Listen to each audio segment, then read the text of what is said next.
Bem-vindos ao canal Vida de Oração. Eu vou gravar hoje atendendo a pedidos, né? E foi pedido para falar sobre os tipos de oração. E eu vou falar muito resumidamente, né? Existem diversos tipos de oração, mas eu queria falar especialmente por aqueles, assim, daqueles mencionados por Santa Teresa e algumas maneiras como algumas pessoas rezam. Porque cada um é diferente, né? Então, assim, existem maneiras diferentes de rezar. Mas basicamente existem, para Santa Teresa, dois tipos de oração: oração vocal e oração mental. A oração vocal é aquela oração que é simplesmente repetida. Quando você já sabe, por exemplo, o Pai Nosso, a Ave Maria, e você simplesmente repete aquela oração, normalmente sem pensar muito naquilo. Ou, por exemplo, uma oração já feita, você tem aquele livrinho de oração e você repete aquelas orações.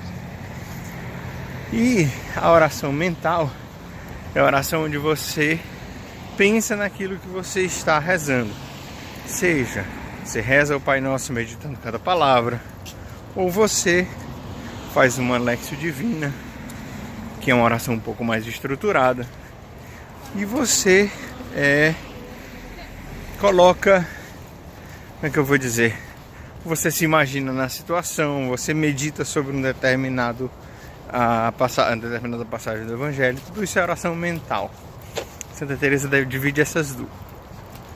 Na oração mental também existe, como São João da Cruz vai dizer, dois estágios, que é a meditação, onde o principal ator da oração sou eu. Eu vou meditar, eu vou fazer um esforço para entender, para cavar, né? A Santa Teresa vai falar da tirar a água do poço, né? Jogar o balde, puxar a água e tudo. E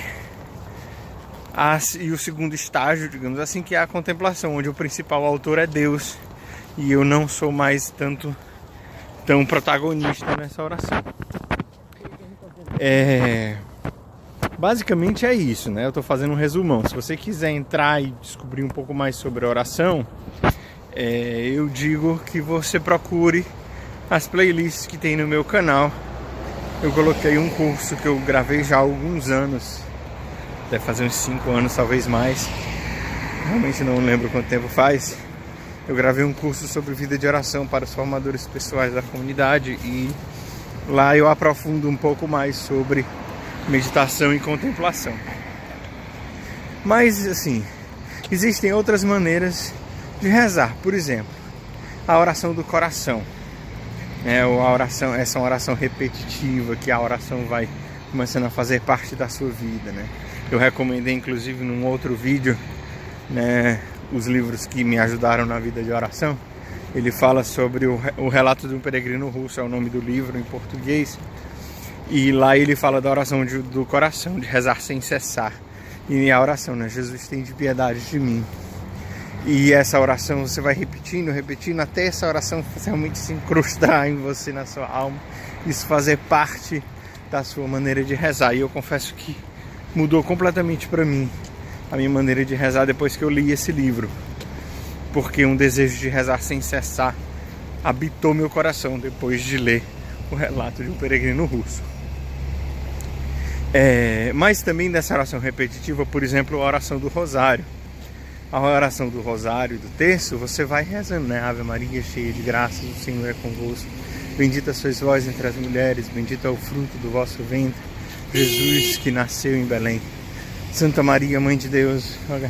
Então você vai rezando as orações, né? Eu dei o exemplo aqui do mistério gozoso, do nascimento de Jesus em Belém, mas você pode escolher qualquer um outro, mas simplesmente você ocupa a sua mente naquilo que aquele mistério, você coloca o seu coração naquele mistério e a sua mente, porque está repetindo essa oração, ela não se ocupa em outras coisas. Então é uma ótima ferramenta contra as distrações. Vai.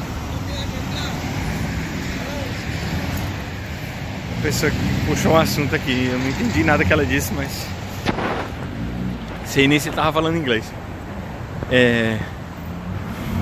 Eu também escolhi o caminho mais barulhento, mais movimentado para vir falar com vocês. Mas vamos lá. Eu vou tentar cortar essa parte.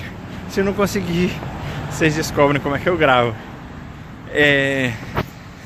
Então, essa oração não deixa você se distrair. E aí, assim, aí vou entrar em outro aspecto aqui dentro da oração mental. Por exemplo, existem pessoas que são muito mais meditativas, que gostam de, digamos assim, de lógica, de entender uma coisa, depois entende outra, e isso vai te levando cada vez mais para Deus. Por exemplo, você rezar com a carta aos Hebreus, que não é de São Paulo e não era uma carta, mas a gente não vai entrar nesse ponto.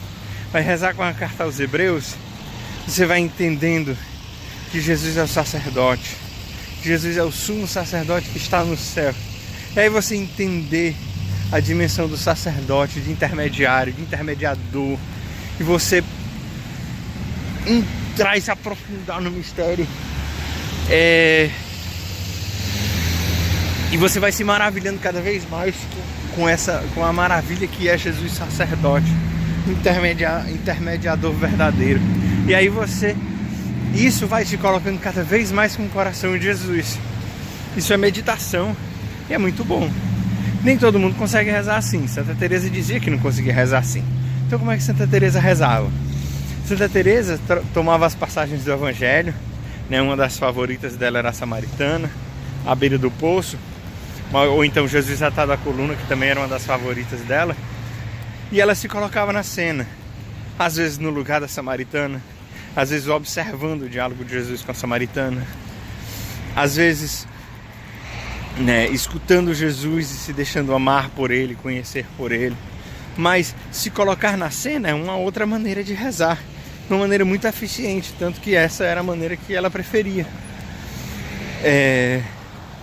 Não posso dizer, posso dizer que era a preferida dela, porque Santa Teresa assim também gostava muito de rezar com a Eucaristia, e tinha uma série de maneiras que Teresa gostava de rezar. Mas então, entendem, não existe uma fórmula fechada de oração, só funciona desse jeito. Tudo é oração, né? Uma coisa que me consolou bastante foi quando a gente teve um curso lá em Fortaleza, muitos anos atrás, com o Frei Maximiliano Herraz.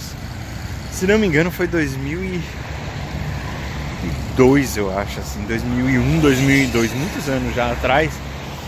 E onde ele falava, oração vocal e oração mental é oração, né? Não tem muita... não tem diferença, você está rezando, você está diante de Deus. E em alguns momentos, por exemplo, às vezes já sofri algumas operações cirúrgicas, né? Algumas cirurgias na vida, e às vezes você está com dor, você está cansado, você não consegue dormir, você não consegue meditar ou fazer uma oração profunda. Mas o fato de você estar rezando o rosário, por exemplo, que é a única oração que eu consegui rezar naquele tempo, me consolava bastante me lembrar dessas palavras do Frei Maximiliano Herraz, de dizer, é oração, né? O Senhor está vendo o meu desejo de estar com Ele. Mas eu acho fundamental, para terminar esse vídeo, dizer que ter um momento de oração é fundamental. Não se iluda achando que você vai... não, eu passo o dia inteiro me lembrando de Deus. Sim, mas é importante parar. É importante centrar e rezar, né? Parar e rezar. É isso que eu queria dizer, gente. Tem todo um curso sobre vida de oração que vocês podem ver. Eu vou tentar deixar o link da playlist na descrição desse vídeo. Mas se não tá nas playlists do canal, pode olhar lá. E eu espero que vocês se aproximem. E se vocês tiverem mais perguntas, podem colocar. Esse vídeo foi graças a uma pergunta de uma pessoa. Eu agradeço muito. É isso, gente. Deus abençoe vocês.